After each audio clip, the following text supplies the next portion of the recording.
Bonjour à tous, bienvenue dans une nouvelle vidéo. Aujourd'hui, je vais vous parler de la saison 3 de Warzone qui est sortie hier soir. Alors, comme à chaque update, il y a des nerfs, il y a des buffs qui vont complètement changer la méta. Et on va voir qu'avec la saison 3, il y a particulièrement de nouveautés. Donc, c'est vraiment cool. Contrairement à la saison 2 Reloaded, où franchement, la méta c'était toujours la même, c'était toujours Ramset, HRM. On va voir que là, cette saison, elle amène un petit peu de fraîcheur. On aura toujours des armes qui étaient fortes, qui le seront encore évidemment.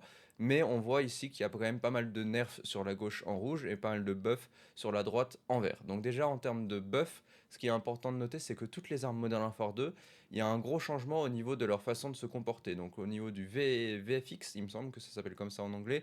Donc l'arme en fait, elle est beaucoup plus agréable visuellement, elle bouge beaucoup moins et elle fait moins de fumée. Donc en pratique, c'est ce qu'ils disent sur le papier. Moi, j'ai testé pas mal de ça cette nuit. Franchement, les armes Modern Warfare 2 sont encore un petit peu plus bizarres que ce que les armes Modern Warfare 3 sont, mais le gap est un petit peu réduit. Donc aujourd'hui, on a des armes Modern Warfare 2 qui sont beaucoup plus intéressantes que ce qu'elles étaient avant. Après, en termes de time to kill, la plupart ne suivent toujours pas, et même quand je dis la plupart, c'est quasiment toutes. Mais on voit qu'ici, ils en ont buff, notamment typiquement la Lachman 556, qui est une arme très très facile à utiliser, donc qui va rentrer un petit peu plus dans la méta, mais elle va évidemment pas être méta parce qu'elle était très très loin de base. Donc au niveau des nerfs et des buffs, on voit qu'il y en a beaucoup. Moi ce que j'ai fait, c'est que je vous ai sélectionné ceux qui sont importants et ceux qui vont en fait changer la méta. Il y en a trois nerfs qui sont vraiment importants, c'est la Ramset. La Ramset, elle a vraiment bien été nerf.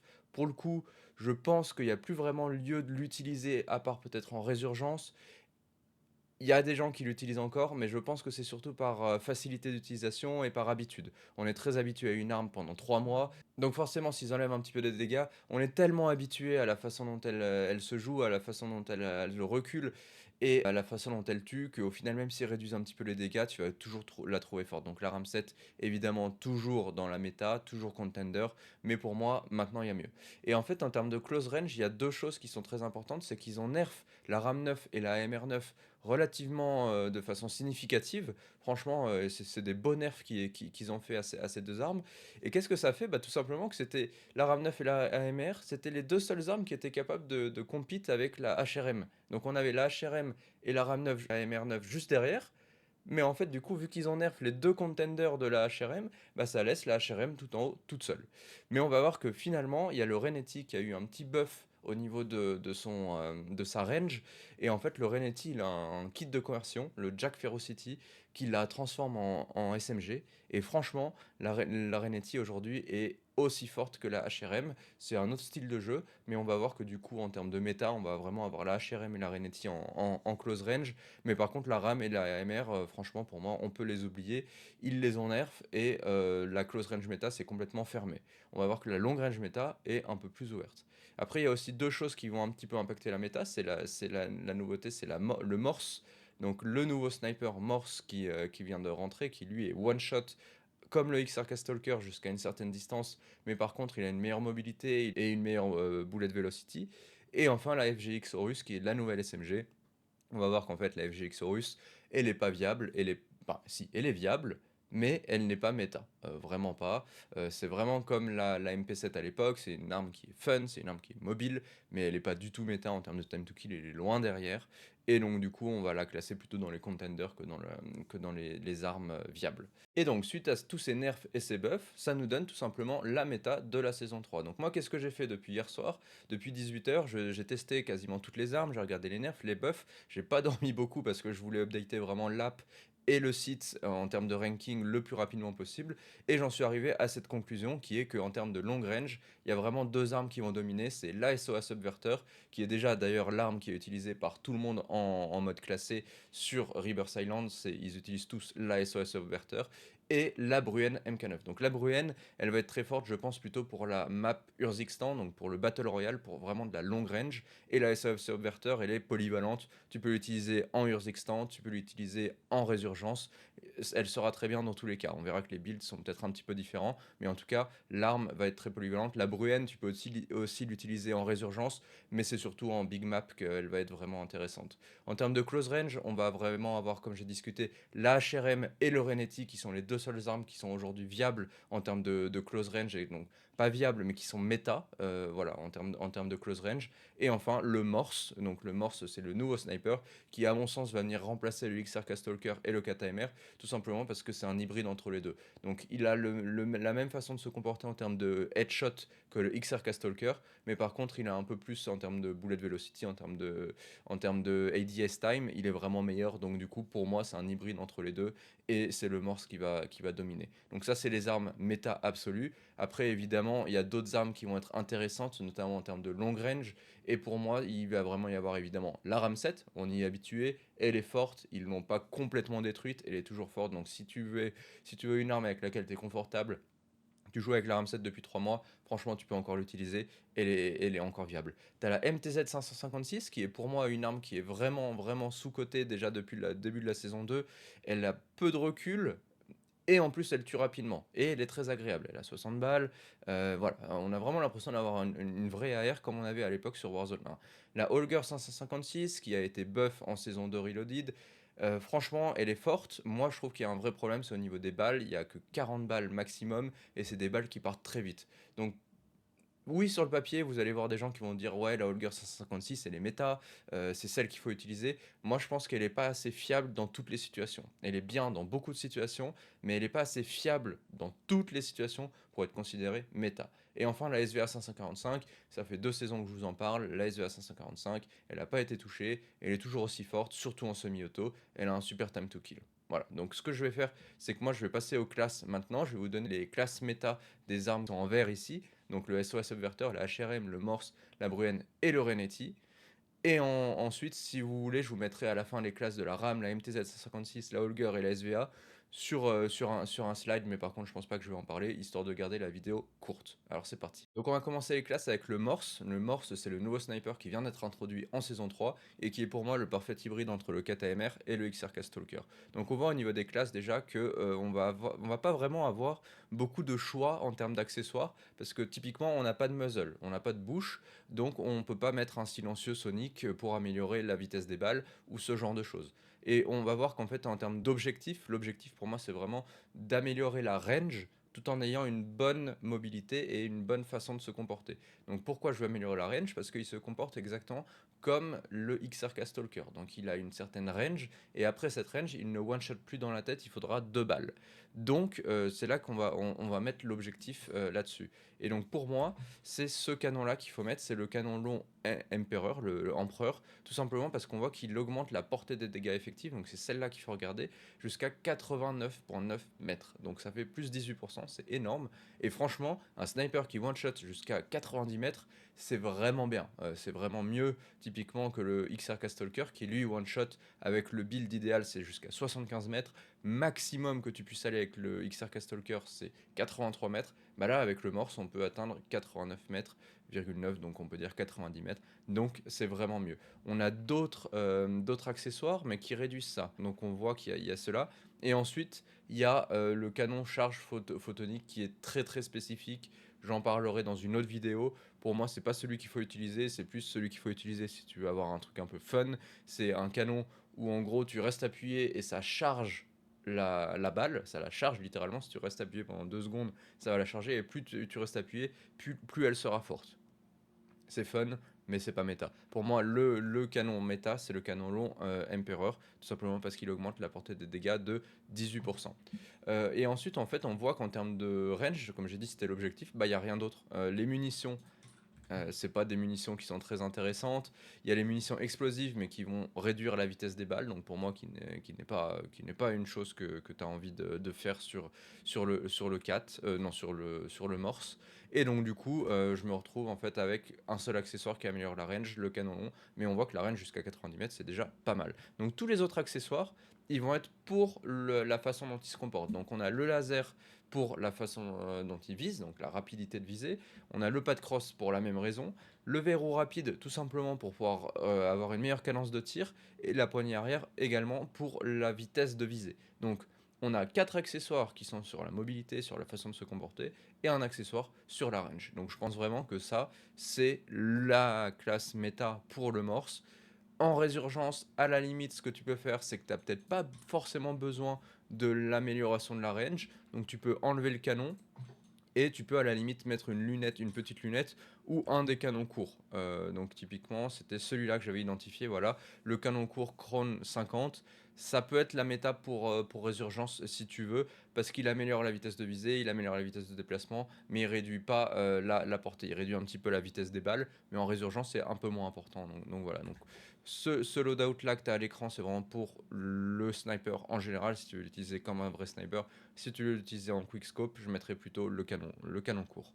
Donc voilà, ça c'était le Morse. Ensuite, on peut passer au Renetti. Donc le Renetti, c'est le nouvel entrant de la saison 3 dans la méta. C'était une arme qui était déjà forte avant, mais qui était un petit peu sous le radar. Et en fait, maintenant, avec le nerf de la MR, le nerf de la RAM 9, bah, on voit que le Renetti, il va un petit peu tirer son épingle du jeu. Et ils ont buff la damage range. Donc du coup, ça veut dire qu'il est un petit peu plus viable à une certaine distance. Et du coup, ça le rend vraiment, vraiment intéressant. Ce qu'on sait déjà depuis la saison 2, c'est que le Renetti, avec le kit carabine Jack Ferocity, a un super time to kill. Le time to kill, il est meilleur que la HRM, mais par contre, on va voir que du coup, ça reste quand même un petit pistolet. C'est un peu un hybride maintenant avec le kit entre un pistolet et une SMG. Pour moi, c'est très mobile, c'est très fun, mais ça bouge un petit peu quand même. C'est un peu moins fiable que la HRM. Et donc, oui, on a quelque chose qui tue très rapidement, mais on a quelque chose qui est un petit peu plus compliqué à utiliser. Donc, c'est pour moi une arme qui demande un peu plus de skills que la HRM, mais par contre, elle va être vraiment très très forte. Donc voilà, je te donne le loadout, il est là. Ce qui est important, c'est au niveau du kit Jack Ferocity, donc c'est le kit de conversion. C'est celui-là qui en fait change tout sur le Renetti. Ça transforme un pistolet en une SMG. Donc forcément, ça va augmenter les dégâts, ça va augmenter la portée, ça va augmenter la stabilité de l'arme. Tu vas réduire un petit peu la mobilité, forcément, tu as un truc plus lourd, mais par contre, tu as vraiment une SMG dans les mains. Et franchement, elle tue hyper rapidement. Donc c'est vraiment grâce à ce kit de carabine Jack Ferocity que le Renetti il est viable. Et donc pour le loadout, tu vas utiliser, donc moi je trouve qu'elle bouge un petit peu, donc je me focus vraiment sur le recul. Donc tu vas utiliser le réducteur de flash Z2HMN comme d'habitude sur les SMG pour la bouche. Au niveau des poignets, donc tu en as beaucoup moins que d'habitude, mais par contre je trouve qu'elle a un recul vertical, donc j'utilise la poignée verticale Kimura Seraphic. Donc c'est vraiment celle-là que je recommande, et en plus elle améliore aussi un petit peu la mobilité, ce qui est toujours bon à prendre sur une SMG. On a le chargeur de 50 cartouches évidemment, et la crosse de Ravage 8. Donc celle-là, elle va un petit peu impacter la mobilité, mais par contre, elle va avoir un énorme impact sur le contrôle du recul, positif évidemment. Donc du coup, je recommande vraiment la crosse Ravage 8. Et donc ça donne quoi? Ça donne une arme qui est, voilà, qui est franchement, qui est pas compliquée à utiliser, qui a une bonne mobilité, qui tue rapidement. Elle est un peu plus. Ouais, ouais, elle bouge un peu plus. Il y a un peu plus un wobble de droite à gauche que la HRM. Donc pour moi, c'est une arme qui demande un peu plus de skills que la HRM. Mais franchement, super méta, super viable. Si tu l'as pas débloqué, c'est une super alternative. Et qui est pour moi aujourd'hui bien plus viable que la RAM 9 et que la MR9 après leur nerf. Donc voilà. Alors on continue la close range avec la HRM. Tu la connais, c'est la même classe depuis un petit moment.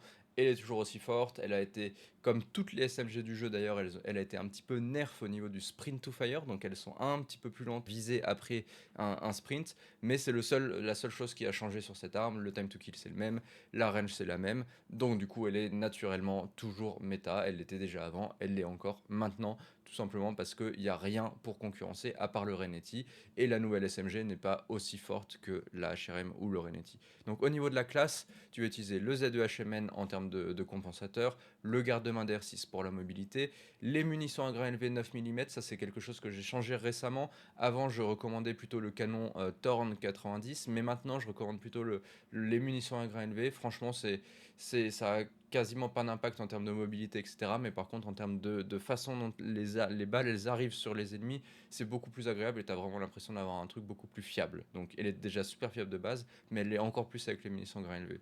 Le gros chargeur et la crosse pliante pour le recul. Donc vraiment là, tu as le build classique de la HRM, rien de nouveau, on peut passer à la prochaine arme. Donc la prochaine classe, c'est la classe de la Bruen MK9. Donc comme j'ai dit précédemment, elle a été un petit peu nerf, mais franchement, c'est pas significatif, elle est toujours aussi forte, et c'est une arme qui est vraiment très forte sur le mode Battle Royale en Urzikstan. Donc c'est vraiment l'arme de long range plutôt que de mid range en résurgence. Tu utilises le frein de bouche Casus pour enlever tout le recul horizontal, le canon long horizon, Le Koryo Eagle Eye, tu peux te permettre de mettre un viseur un petit peu plus grand. Comme j'ai dit, c'est une arme que je considère vraiment long range. Donc moi, je trouverais ça dommage de mettre un x1. Mais si tu veux, tu peux mettre la lunette Jack sans verre pour avoir un truc encore plus facile à utiliser. Moi, j'aime bien le Koryo Eagle Eye quand j'utilise une arme long range. Je veux un viseur un petit peu plus gros. Voilà, donc c'est personnel preference. Le chargeur de 60 cartouches et la poignée lourde de soutien Bruen. Il y a une nouveauté sur cette arme, c'est le kit Shadow Titan, voilà, il s'appelle comme ça, le kit Jack Shadow Titan, qui va en fait rendre la Bruen un petit peu plus mobile et un petit peu plus comme une AR. Donc pour moi, il y a un problème avec ça, c'est la portée des dégâts. Donc sur le papier, en fait, on transforme une LMG qui est hyper forte en une AR, donc sur le papier c'est hyper fort. Mais par contre, la portée des dégâts, elle est quand même vachement réduite et ça va, à mon avis, la rendre un petit peu moins viable. Mais franchement, à utiliser, à tester, j'ai pas encore eu le temps de le faire. Potentiellement, le kit Jack Shadow Titan sur la Bruen en résurgence est super forte. J'ai encore vu personne en parler. Pour moi, ça c'est une des choses que je veux tester là, voilà, dans les prochains jours. Et je vous ferai une petite vidéo si jamais c'est intéressant, évidemment. Et donc on termine avec la SOS Subverter qui est pour moi aujourd'hui la méta absolue en long range. C'est l'arme la plus polyvalente. Tu peux l'utiliser en résurgence, tu peux l'utiliser en Battle Royale. Elle fait super mal. Et elle a un recul, une fois que tu es habitué, qui est honnêtement pas si compliqué. Et elle a un problème, c'est le recul, c'est clair, ça demande des skills, mais du coup c'est plutôt bien d'avoir une méta comme ça qui demande des skills, et donc du coup ça crée un petit peu un skill gap, ce qui est intéressant, je trouve, dans une méta de Warzone. Et donc c'est pour ça qu'aujourd'hui tous les pros, déjà depuis hier soir, ils utilisent tous la SOS Subverter en mode classé, et je pense que c'est celle qu'on verra dans tous les tournois à partir de maintenant. Donc on a sur la classe le frein de bouche Casus, comme j'ai dit, il y a un recul qui est pas facile, en fait c'est un recul qui est en S, et donc du coup le frein de bouche Casus il va venir aider avec ce recul horizontal, il va réduire l'amplitude du S tout simplement. Le canon long 2 heures pour la range, pour le recul, la poignée lourde de soutien Bruen également pour le recul. Donc la poignée lourde elle a été un petit peu nerf, on voit que le recul horizontal avant c'était moins 10% ou moins 12 je sais plus, maintenant c'est moins 8%. Pour moi c'est encore la méta en termes de poignée avant, tout simplement parce qu'elle a aussi l'effet sur le recul de l'arme et sur la aiming stability. Donc oui elle a été nerf un petit peu la poignée lourde de soutien Bruen, mais pour moi faut pas changer toutes les loadouts, elle est toujours très bien, c'est toujours la meilleure en termes de contrôle de recul et de fiabilité de l'arme, c'est vraiment la poignée lourde de soutien Bruen. La lunette Jack sans verre, tout simplement parce que c'est celle qui réduit un petit peu le recul visuel de l'arme. Pour la SOS Subverter, moi c'est vraiment une arme que je trouve un petit peu compliquée à utiliser, donc j'aime bien utiliser la lunette Jack sans verre plutôt qu'un Choreo Eagle Eye, surtout qu'en plus en général la SOA je pense que je vais plus l'utiliser en Reverse Island, donc un x1 ça me suffit parfaitement. Et enfin tu termines avec le chargeur à tambour de 50 cartouches. Si jamais tu veux l'utiliser uniquement en résurgence et que tu n'as pas de problème avec la mire de l'arme, tu peux enlever la lunette Jack sans verre et mettre à la place la Cross Lourde Motion V2. Donc là du coup tu auras vraiment une arme qui, donc déjà elle a pas de viseur, mais par contre elle bouge beaucoup moins, c'est beaucoup plus agréable et c'est beaucoup plus prédictible. Donc il y a ces deux versions, un petit peu comme la RAM7 on l'a joué sans viseur, bah la SOS Subverter tu peux aussi la jouer sans viseur et vraiment avoir une arme qui ne bouge pas ou peu, un peu plus que la RAM7 honnêtement, elle est un petit peu plus compliquée. C'est une arme qui est vraiment très très forte et que je te conseille vraiment de jouer au plus vite. Et donc comme promis pour finir cette vidéo, je te donne aussi les 4 classes des autres armes que je considère comme vraiment fortes en saison 3. Je vais pas m'attarder dessus parce que j'ai envie de garder la vidéo courte et dans un temps raisonnable, mais voilà, tu les as à l'écran, c'est un screenshot du site internet que j'ai créé, le warzoneloadout.games. Donc c'est MTZ 556, la RAM7, la Holger 556 et la SVA 545. Ces 4 armes qui vont être très très fortes en saison 3. Je pense pas qu'elles soient absolutes méta, mais franchement elles peuvent être considérées méta parce qu'elles ont peu de défauts et elles sont relativement fortes. Alors voilà, c'est la fin de la vidéo. Merci d'avoir suivi jusque-là. N'hésite pas à liker la vidéo et à t'abonner à la chaîne. Je fais très régulièrement des vidéos comme ça où j'analyse la méta et je donne les meilleurs loadouts. C'est d'ailleurs quelque chose que je fais depuis des années sur l'app et sur le site internet. Donc vraiment, j'ai envie de développer cette activité sur YouTube aujourd'hui en français et j'espère que ça te plaît. Donc voilà, à bientôt dans une prochaine vidéo.